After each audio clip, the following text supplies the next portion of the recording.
Let us pray that peace be now restored to the world and that God will preserve it always.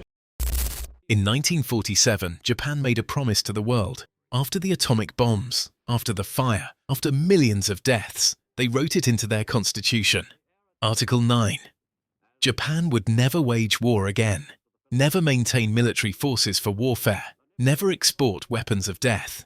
For 80 years they kept that promise. 80 years. Until December 2025. A Japanese constitutional expert just declared, Article 9 is dead. And now, Japan is arming the Philippines for war.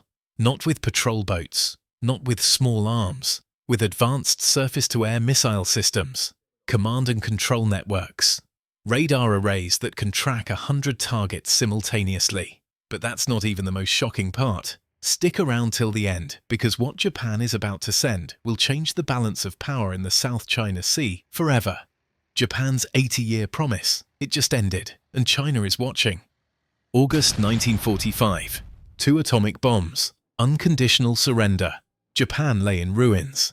The United States occupation forces had a mission: make sure Japan could never wage war again. So they wrote a constitution for them, and buried deep inside was Article 9.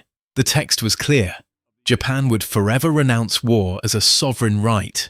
They would never maintain land, sea, and air forces for warfare. And critically, they would never threaten other nations with military force. For 80 years, this wasn't just law, it was identity. Japan became the world's pacifist nation. They built an economic superpower without firing a shot. Their military, officially called self-defense forces because the word military was too aggressive, and weapons exports, completely banned. Since 1967, Japan hasn't sold a single lethal weapon system to anyone. Not to allies, not to partners, to no one. Article 9 became sacred. Peace activists rallied around it. Constitutional scholars defended it. It was written in atomic fire, and it would last forever, or so everyone thought.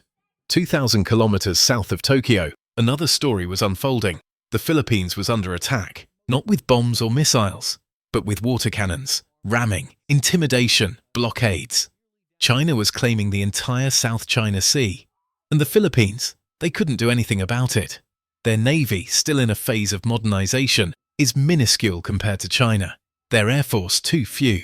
Their coastline, impossible to defend with current assets. August 11th, 2025, near Scarborough Shoal, a Chinese destroyer and Coast Guard cutter nearly collided with Philippine vessels.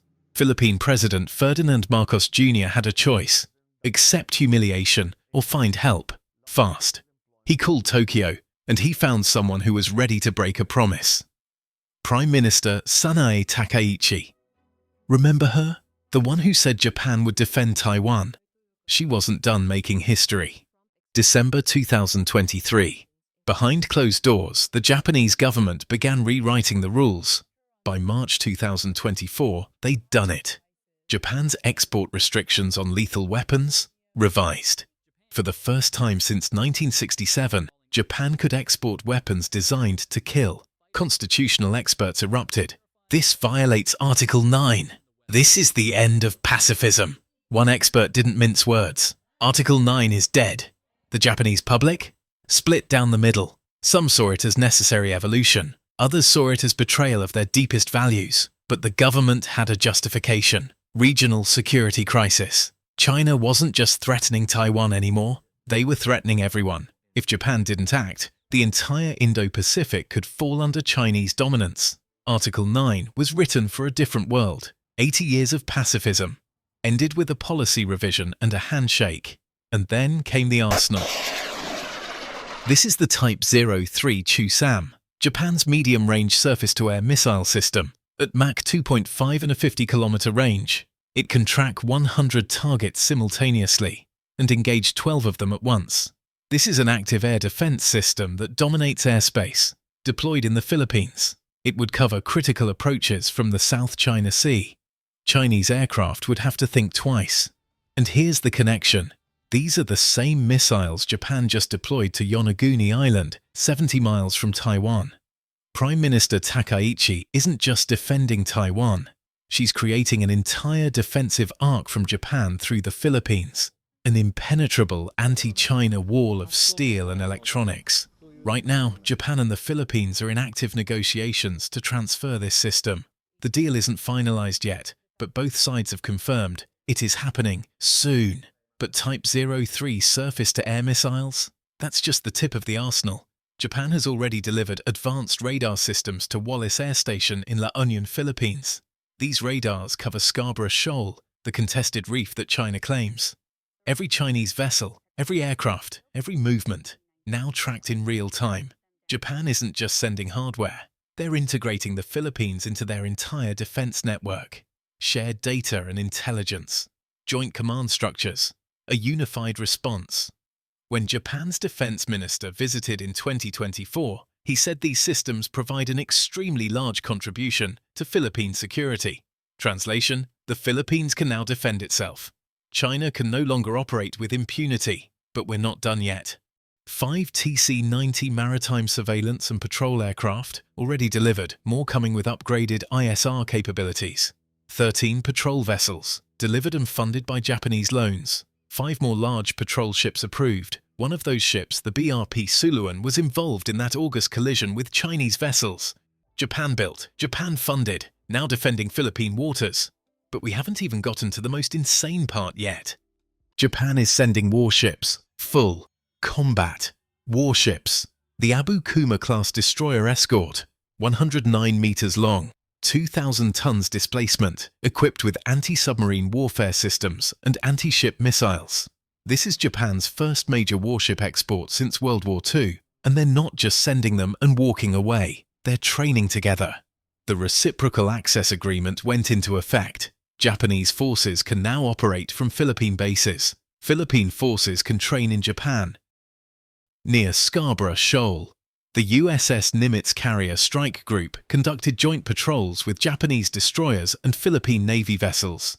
This was a statement. 3 navies. One message: the South China Sea isn't yours, China. Think about what just happened. 10 years ago, the Philippines couldn't patrol beyond their own coastline.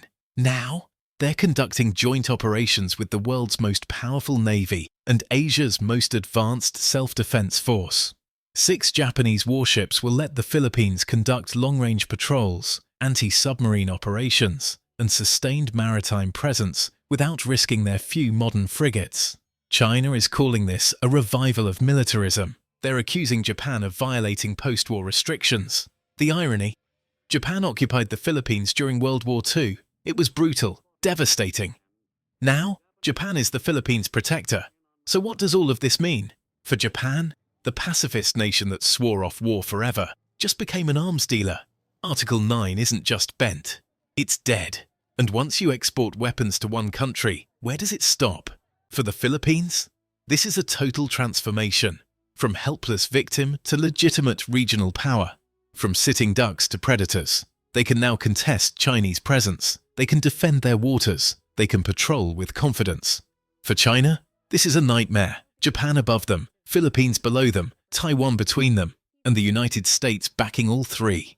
Every nation is watching. Will Japan break the seal? For 80 years, Article 9 was sacred, but China pushed too far. The same Prime Minister who said Japan would defend Taiwan. She just ended Article 9 to arm the Philippines. The question isn't whether Asia has changed. It's whether the change leads to peace or to war, and we're about to find out. Will Japan's move stop China or start an arms race? Let me know in the comments. And hit that subscribe button, because this story is just beginning.